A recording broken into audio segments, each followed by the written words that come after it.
Halo Sobat Gizi, selamat datang di Podzitas, podcast edukasi gizi obesitas. Pada episode perdana kali ini, kita akan membahas tentang obesitas dan penurunan berat badan. Nah, teman-teman udah pada tahu belum nih, apa sih sebenarnya obesitas itu dan bagaimana sih cara untuk menurunkan berat badan bagi remaja dengan kegemukan?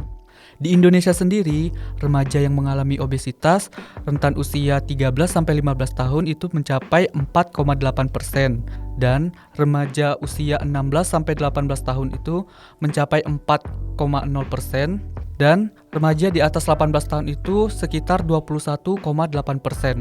Data ini menurut data Riskesdas atau Riset Kesehatan Dasar pada tahun 2018. Sebelum kita bahas lebih lanjut, sebaiknya kita kenalan dulu nih. Perkenalkan, nama saya Muhammad Aris dari Prodi Gizi Universitas Alma-Ata Yogyakarta. Dan kali ini saya nggak sendiri loh, saya ditemani teman saya yaitu Mbak Risti. Hai, nama aku Fauzia Risti. Aku juga berasal dari Prodi Gizi Universitas Alma-Ata. Karena perkenalannya udah, sekarang kita lanjut ke topik pembahasan, yaitu apa sih sebenarnya obesitas itu? Baik, jadi obesitas pada remaja merupakan faktor risiko terjadinya obesitas ketika dewasa. Remaja obesitas cenderung memiliki asupan serat yang rendah dan lemak jenuh yang tinggi. Kegemukan, overweight atau obesitas merupakan penimbunan lemak berlebih yang menyebabkan kelebihan berat badan. Konsumsi makanan dengan tinggi lemak dalam jangka waktu yang panjang dan tanpa ada aktivitas fisik untuk pengeluaran energi dapat meningkatkan risiko terjadinya kegemukan. Artinya, teman-teman, ketika kita lebih banyak mengkonsumsi makanan dengan tinggi lemak tanpa diimbangi oleh aktivitas fisik, maka dapat menyebabkan risiko terjadinya obesitas. Selanjutnya kita bahas tentang yaitu apa saja sih faktor-faktor yang menjadi penyebab terjadinya obesitas pada remaja. Nah, baik Kak Aris. Jadi, ada beberapa faktor yang menyebabkan obesitas pada remaja. Terjadinya obesitas pada remaja yaitu ketidakseimbangan antara asupan energi dan pemakaian energi. Remaja cenderung menyukai makanan yang tinggi lemak, dan peningkatan asupan lemak serta pengurangan aktivitas fisik adalah dua hal yang menyebabkan perkembangan obesitas. Seperti yang dikatakan Kak Aris tadi bahwa remaja cenderung lebih menyukai makanan tinggi lemak tanpa diimbangi dengan olahraga atau aktivitas fisik. Sehingga dua hal ini dapat menyebabkan perkembangan obesitas. Faktor yang mempengaruhi kegemukan yaitu pola makan, riwayat keturunan, pola hidup, faktor psikis, lingkungan, individu, serta biologi yang dapat mempengaruhi asupan dan pengeluaran energi. Selain itu, tingkat stres, kualitas dan durasi tidur, serta sindrom makan merupakan salah satu faktor resiko terjadinya obesitas. Baik, Kak Risti, itu tadi merupakan faktor-faktor yang menjadi penyebab terjadinya obesitas. Sekarang yang perlu kita ketahui, mungkin teman-teman Podzitas di sini sangat sudah ingin tahu apa sih dampak dari obesitas. Ternyata obesitas tidak hanya berdampak pada kesehatan fisik, namun obesitas juga dapat berdampak pada psikis seseorang. Selain itu juga berdampak pada sosial dan bahkan juga spiritual nih. Obesitas juga berdampak pada peningkatan biaya kesehatan atau dampak sosial, serta menurunkan kualitas hidup karena banyaknya penyakit dan permasalahan yang dihadapi orang dengan obesitas fisik. Pada fisik, itu dapat terjadi penyakit kanker, diabetes, hipertensi, serta penyakit jantung dan stroke. Pada psikis, yaitu dapat terjadi depresi hingga harga diri rendah.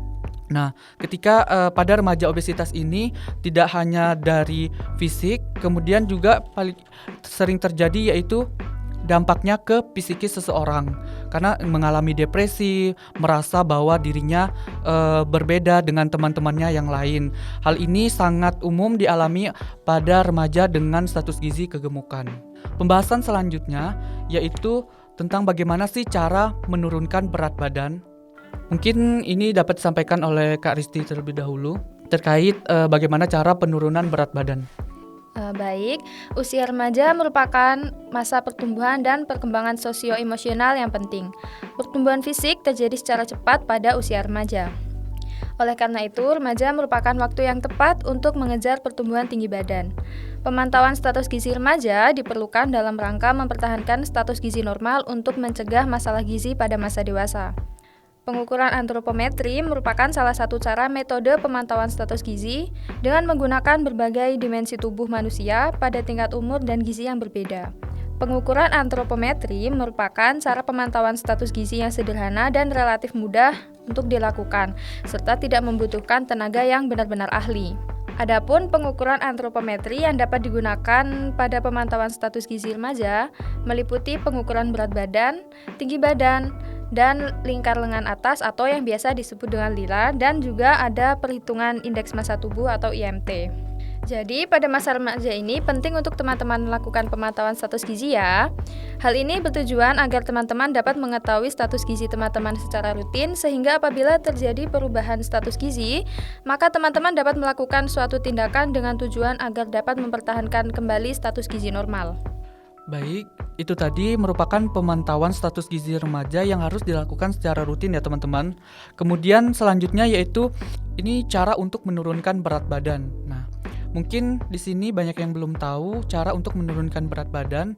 Kali ini kita akan membahas hal tersebut. Yang pertama yaitu dengan meningkatkan aktivitas fisik.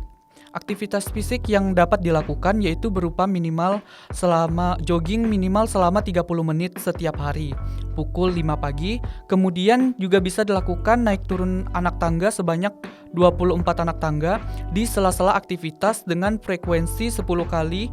Hal ini dapat menurunkan berat badan pada remaja dengan status gizi kegemukan. Kemudian cara yang selanjutnya yaitu dengan mengurangi asupan gizi atau mengurangi asupan nutrisi.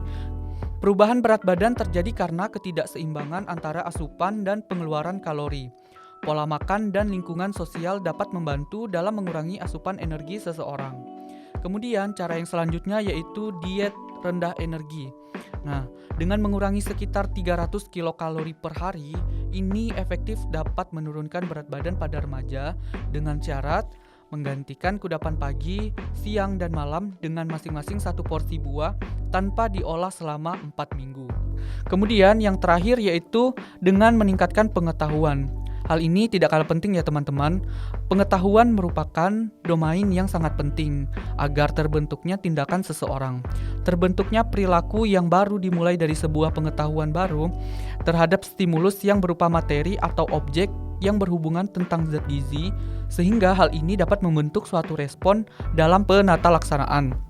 Jadi maksud dari penambahan atau peningkatan pengetahuan di sini, ketika teman-teman dapat meningkatkan pengetahuannya tentang asupan nutrisi, tentang pentingnya aktivitas fisik, hal tersebut dapat mendorong kita melakukan suatu perubahan atau perubahan sikap, sehingga hal tersebut kita dapat laksanakan dalam bentuk suatu respon dengan tujuan untuk menurunkan berat badan tersebut tadi. Pemantauan status gizi perlu dilakukan salah satunya dengan cara mempertahankan berat badan agar tetap ideal atau tetap normal. Terdapat berbagai metode pengukuran antropometri yang digunakan sebagai screening untuk menentukan status gizi.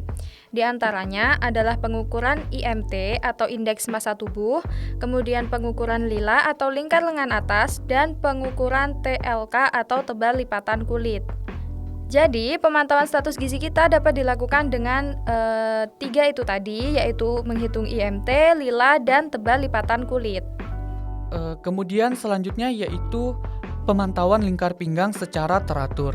Nah, pengukuran lingkar pinggang merupakan salah satu alat ukur antropometri yang dapat digunakan untuk memprediksi adanya timbunan lemak pada daerah intraabdomen atau sering disebut obesitas sentral. Lingkar pinggang dapat digunakan untuk melihat banyaknya jaringan di posa bagian dalam yang berhubungan langsung dengan massa lemak bebas. Cara mengukur lingkar pinggang yang tepat dapat dilakukan pada titik tengah antara costa dengan iliac crest. Pita yang digunakan harus menempel pada kulit namun tidak sampai menekan, dan sebaiknya pengukuran lingkar pinggang dilakukan ketika akhir respirasi. Itu tadi penyampaian materi tentang obesitas dan juga penurunan berat badan yang disampaikan, dibantu juga dengan oleh penyampaian dari Mbak Risti. Baik, itu tadi penyampaian atau pembahasan kita di episode perdana Podsizitas kali ini. Semoga teman-teman sekarang sudah paham ya terkait apa itu obesitas dan bagaimana kiat atau cara menurunkan berat badan. Semoga topik yang disampaikan pada kali ini dapat bermanfaat buat teman-teman semua. Dan semoga teman-teman Posisitas juga dapat menerapkan apa yang kita sampaikan tadi ya. Sekian dari saya Muhammad Aris dan teman saya yaitu Risti. Demikian podcast kita pada kali ini. Sampai jumpa di episode Posisitas, podcast edukasi obesitas selanjutnya. Bye-bye. Bye-bye.